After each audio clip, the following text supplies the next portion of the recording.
And welcome to the Ascend Television Network. Welcome to our flagship program called Second Chances. My name is Greg Hennis, and if you say to yourself, well, what exactly is a second chance?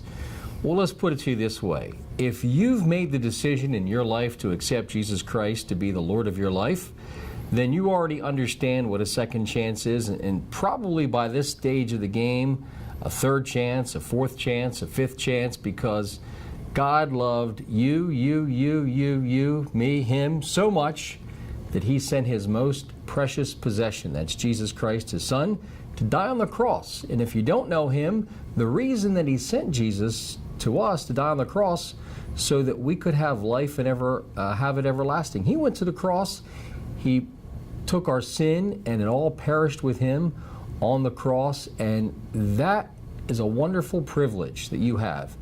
And it's really as easy as making a simple prayer to ask the Lord to be the Lord of your life. And later on today in this program, we're going to give you that opportunity. So if the Lord's been tugging at you to say, John, Sue, whatever your name is, you know what you're doing isn't right. This is a wonderful opportunity for you to hear about some of the great things that the Lord has done through our guest. I mean, we have just wonderful guests on this program. Over the last several weeks, we've had people that have been through all sorts of things. Some people, their testimony was as simple as somebody that cared enough about them to hand them something or pray a prayer with them. Everything in their life changed.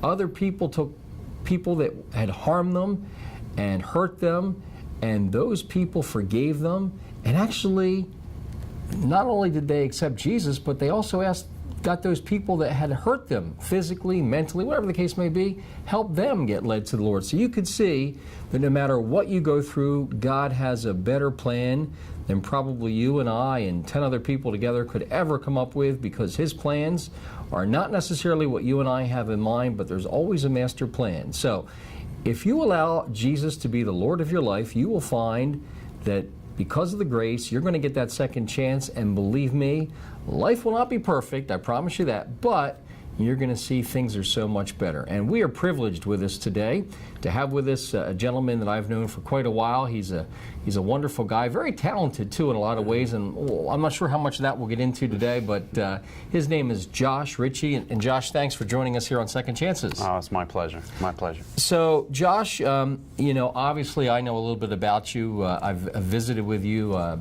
for many years, but for the sake of our viewers, give us a little bit of background, where you're from, were you born into a Christian home, things like that, and we'll go from there. I was born in Birchton, New Jersey, grew up in a little town called Stowe Creek. Okay. I grew up on a sod farm. My mother was a believer and always would take us to church. My dad was a little on the fence. I could say he believed, but he didn't really attend church all the time. So there was kind of a little battle between, not battle, but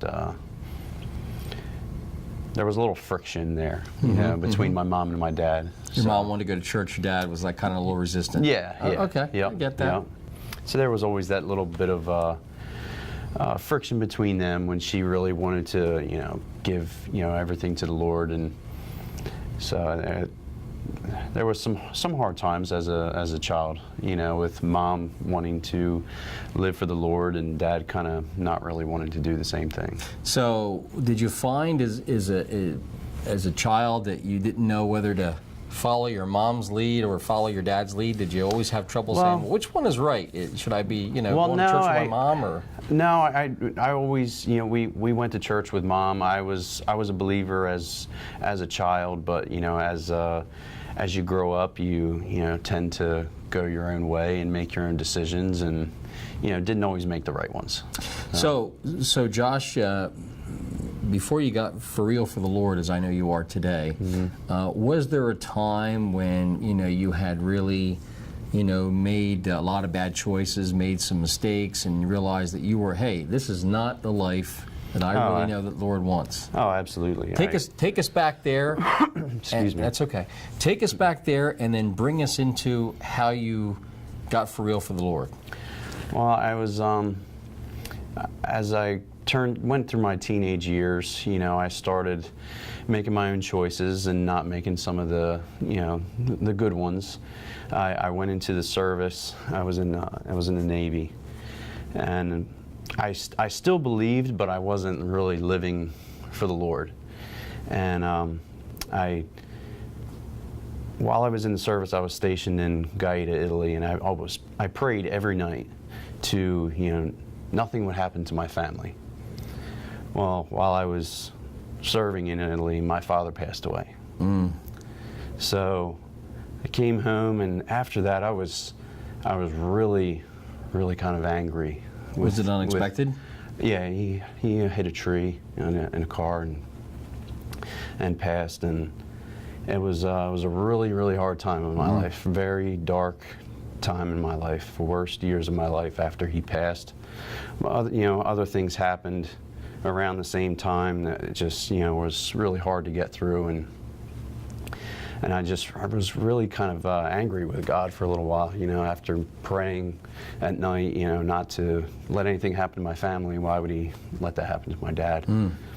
And so after I came home, So you remained overseas after this happened, and you continued to have that kind of anger? Well, I got leave after he passed, and I was able to come home, and things kind of like snowballed a little bit. I was engaged to someone, and that broke off while I was home, and then it's just multiple things right around that time. It was just a very hard time. Made a lot of bad choices, and then I met my wife, that is my rock, and she just she grew up in a Christian home, and it really not only helped lead me back to the Lord, but I mean, the Lord was really tugging at my heart, because I knew that I wasn't right with Him. So, and then I'll never forget a message that Pastor Moore gave. I listened to in church, and then after the Lord had already really been saying, "Look, I know you're not right with me. You need to get right with me." And I listened to that message, and it just like struck me to my core, and I really kind of woke up, and at that service went and gave my heart to Him, to the Lord. For those folks that don't know, Pastor Moore was the pastor at Ferreton Christian Center in Ferreton, New Jersey, and very late in 2017 went home to be with the Lord on Christmas Eve. So I guess if there were ever a service that is a pastor ever wanted to go home, that would be the one I guess they want to go home on. And but so that particular service got your attention. Oh yeah. And did you make the decision that day at the service to get your life right on? Yes. Yeah. I went up to Pastor Moore after the service and asked him to lead me in the sinner's prayer, and he did, and there's just that sense of knowing that you're right with the Lord, just the overwhelming joy, after you give your heart to the Lord, and my life has never been the same. It's, People have been on this program, Josh, and they've said, they can recall when they weren't really living right, that sense of almost a high that they got when they were doing things they shouldn't have done. They said when they gave their life to the Lord, they almost kind of felt a different kind of high. They felt like all these burdens go away, absolutely. And all this baggage and different things and this guilt and conviction all kind of go away. It's just like that. Do you feel something similar? Oh, absolutely. I mean, the joy that you can't describe it. The joy that you feel just by the of being right with the Lord. That you wake up every morning, and there's before I had given my heart to the Lord, there was always that knowing that you're not right. Say I was to get in a car accident and be gone that day. Where would I go? And that was always a thought, and after that there is no thought. You really don't fear death. It's not for me anyway. You mentioned your wife is your rock. Mm-hmm. Was she a person that got you back into the habit of going to church more regularly at the time? I guess she was your girlfriend at the time, or your wife at the time when you gave your heart to the Lord? Actually, we were married. Okay. We were married. And it's we started attending church more often when we were dating, and then once we got married, I did end up giving my heart to the Lord. But it was just like between her, she wasn't the only person. There was multiple people, that were that influenced me. That I was able to talk to, and you can hear things only so many times from people, like say your mom. I mean, my mom was obviously the one who introduced me going to church as a child, but like I needed to hear it from other people, like a guy that I know that works in a similar line of work that I do, took the time and to talk to me, which that was. Was it uninvited? He just kind of brought up the Lord to you? Well, the Lord was already,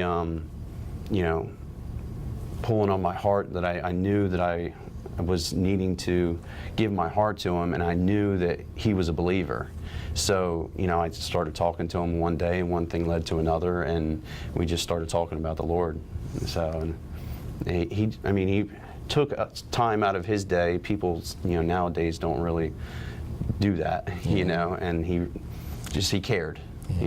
Have since you've made that decision to give your heart to the Lord, I'm sure as all of us who are believers, Mm-hmm. Lord occasionally will send people, right in your path. Mm-hmm. You can really tell that they need a prayer. Mm-hmm. They need somebody to just listen. Mm-hmm. Have you been given any opportunities to pray with people, to perhaps ask them to, lead them in the sinner's prayer? Have any of those opportunities kind of happened to you, Josh? I've never, unfortunately, I've never been able to lead somebody in the sinner's prayer. I have been able to witness to people that you, just like you said, you could see that they could sense something, that maybe you were a believer, and that they almost wanted to start a conversation about it because they just wanted to hear, because they're curious.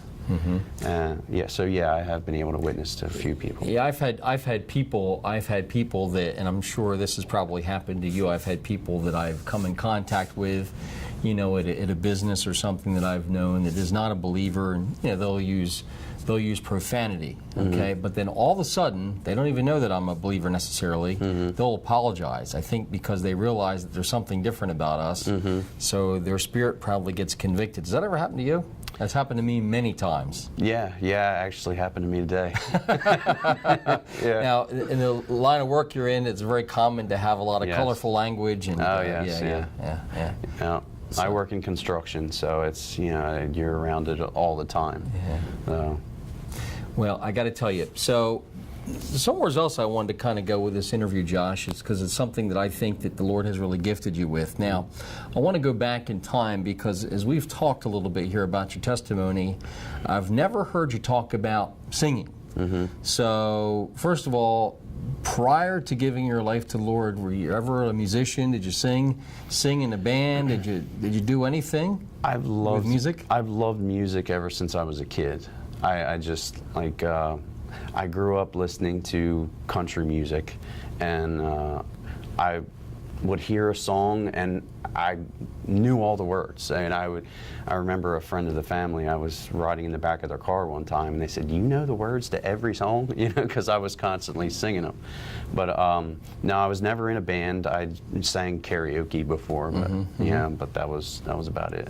So how did you, because let me disclose a little something. Josh being in front of people is probably not necessarily in your comfort zone.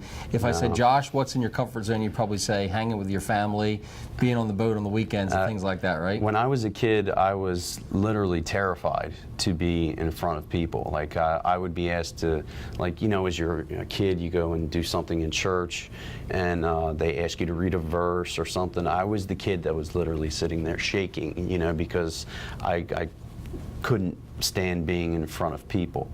So no, that was something that I really had to give to the Lord, when I started singing, because that was definitely not in my comfort zone. All right, so a kind of a shy kind of guy, I guess, Oh, yeah. introverted. So and never had sang before publicly, right? Well, I sang karaoke. But short of that, I mean, Yeah. with people. So how did you end up in a praise band at a church? How did that happen? You're a very gifted singer. Well, I'm trying to remember exactly how it started, but I sang to my wife at our wedding, and there was some church friends there at our wedding that eventually asked me, why don't you sing on the praise team? And I'll never forget the first time I tried it. They asked me to sing a hymn, and it was terrible. Was it because you were off key, or because you were petrified, or what was it? Well, I think a little bit of both. Okay. So it was not a good experience. But you work through those times, and it was one of those things where I said, Lord, you're going to have to get me through it, because this is totally not me. I don't like being in front of people, but it's one of those things where I'm just up there doing it for Him and to give Him glory. Now, one of the other things that, and I know you have done this on occasion, and I bring this up because I'm getting to the theme about being stretched, as a lot of us believers have been. If you serve the Lord, He always takes you out of your comfort zone. But oh, yes. There have been times, and knowing you the way I do, I kind of know without ever having to say this to you, but I'll say it for the benefit of the folks at home. There's been times you've been led to say something up front, which is not, not in the normal for Josh, not to speak to a congregation full of people. Yeah. And you've done that. What has that done for you, knowing that the Lord gave you something to say specifically to a person or persons listening to the ministry that the Lord used you to deliver them a message? What did that do to you as a person? Do to me as a person? Well, just to know that something that the Lord wants to speak through me, for one, is who am I? If something that I could say that I've been through, just like we're sitting here now, I'm telling you things that happened in my past. If that could help somebody, then I'm all for it. If something that I've been through, because we all go through things, and if I could help somebody with that, with the Lord's help of me speaking what He wants me to speak, I want to be able to do that. So singing is a way that you certainly have been able to help people. You've been able to talk to people that have been, you've come in contact with if they've talked to you. What do you think is most important, Josh, to a person that might be watching right now out there on the Ascend Television Network here and saying, I just kind of feel that tug. I know that this isn't quite right, that's not quite right, but the Lord's probably not going to forgive me because I've been too bad. I've done too many bad things. I've done this, I've done that. What do you want to say to those people, Josh, that feel that way? Don't wait. Don't wait. Do it now. Let the Lord lead you through whatever you're going through. There were so many times, as when I was a new believer, that I had a foul mouth. I did bad things that the Lord would. He will convict you of the things that that are not right that you're doing, and all you have to do is say, Lord, you're going to have to lead me, and so I don't do them. As every time I gave something to the Lord, I'll look back like a week and I don't do that anymore. It's after I've given it to Him. I have to surrender to Him and say, Lord, I give this to you. You got to help me with it, and He takes it. Yeah, that's very true. There was a time, actually, when I first started going to church in 2004, and I hadn't really been on a consistent basis. Back to when I was a kid, I was basically a person that would go at Christmas and Easter and Mother's Day to make my mom happy. But other than that, for those many years until 2004, I wasn't going to church. One of the habits that I had developed was I was a very heavy smoker, and I understand exactly what you're saying. And here's why: when I went to church, all of a sudden I would leave church, and during that whole period of church I didn't have any cravings to smoke. Okay, I left church and I had to actually make a decision to start smoking again because it just left me. I tried to do that during the week. It was there.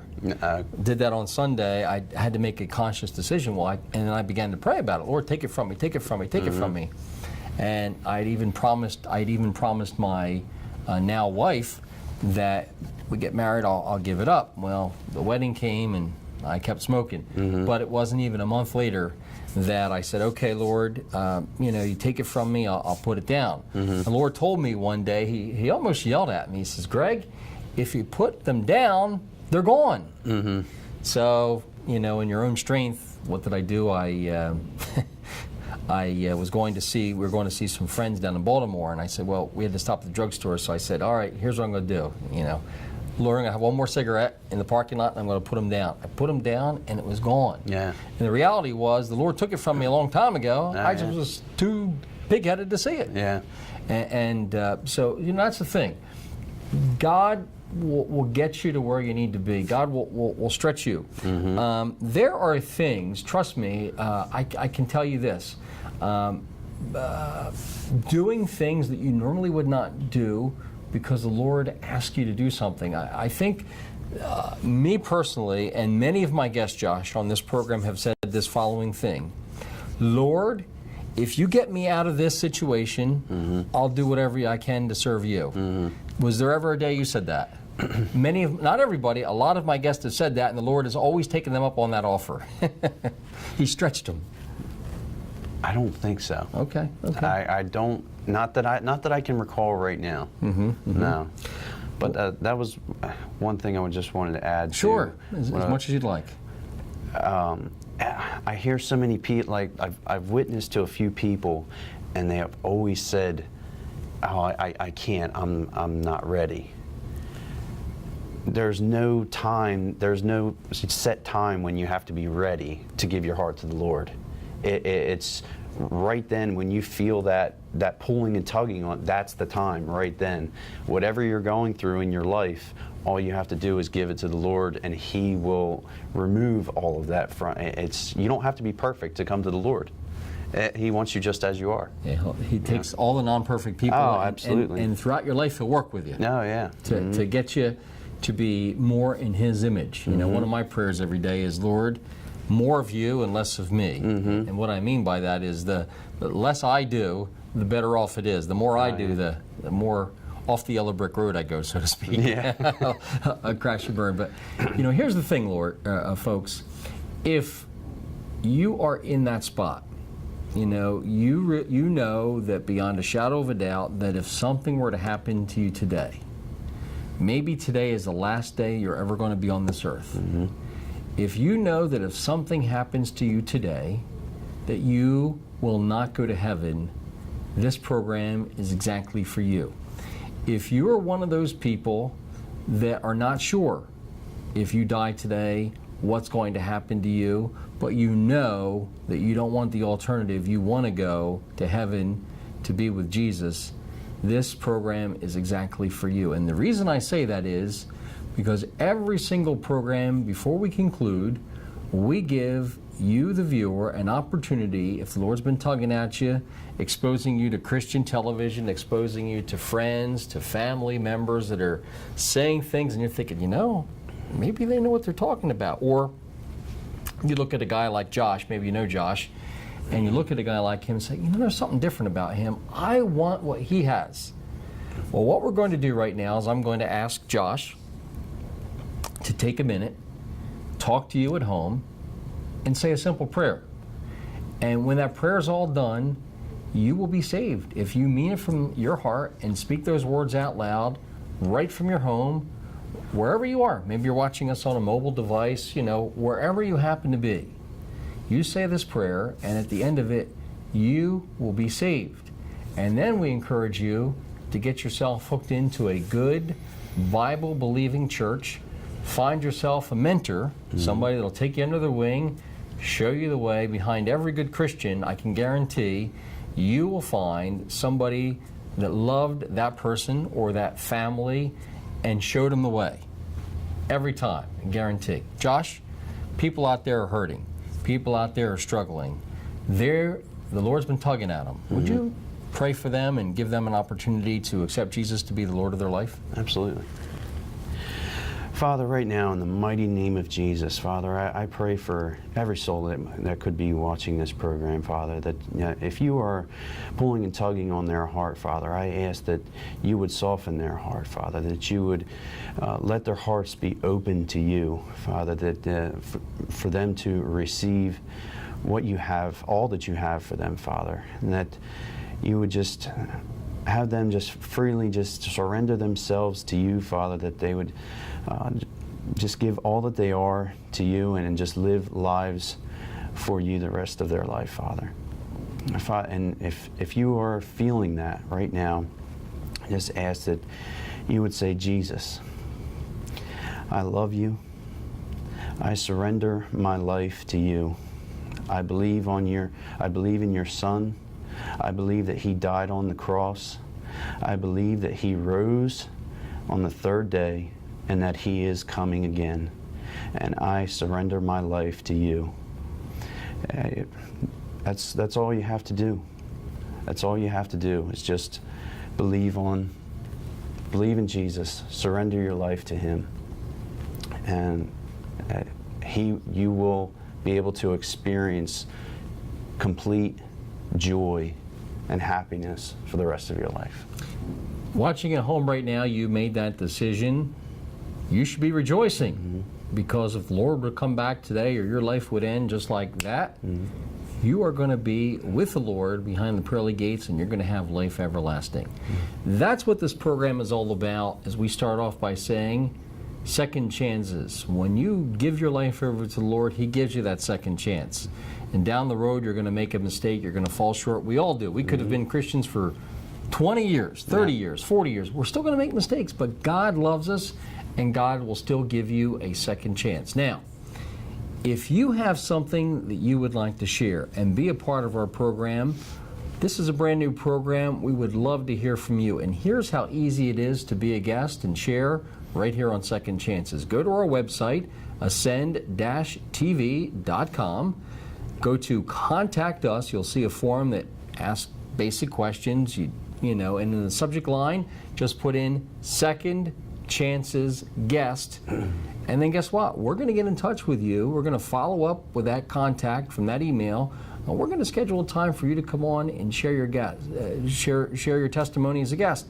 You may have something dynamic the Lord has done. You may have something little the Lord has done.